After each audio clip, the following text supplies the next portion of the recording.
Well, essentially, I don't think they understand that there are limitations to their power because when you do take someone's kids away from them, I mean, I get why you would think that you're the sovereign supreme, but you're not. I mean, you don't have the authority to just run around and do whatever you want. And I think that a lot of times they just, like, hide behind that banner of social worker and the fact they have your kids and can take your kids. And I think that's why that particular part of the process is abused so much, because that does make them feel like they have more power. And if you have someone's child, they will do what you say. You trust a social worker like you trust a rattlesnake.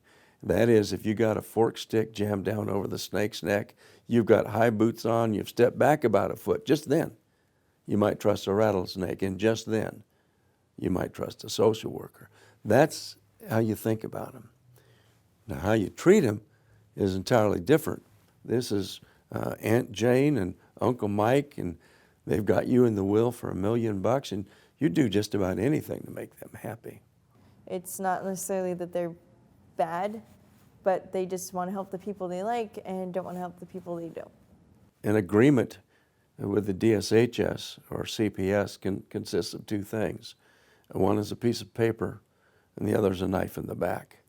Because when it comes right down to it, the CPS, you might think you're making an agreement with the CPS, and yet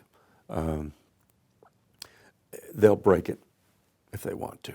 And I've seen that happen. We were promised that Theodore would go somewhere not by himself. They took us three older girls out, me, Esther, and Arya, and they told us that since Theodore is 7, obviously hysterical, and has never been away from home, we're going to put one of you with him. And we agreed with that, obviously, and we were promised that he would have someone with him.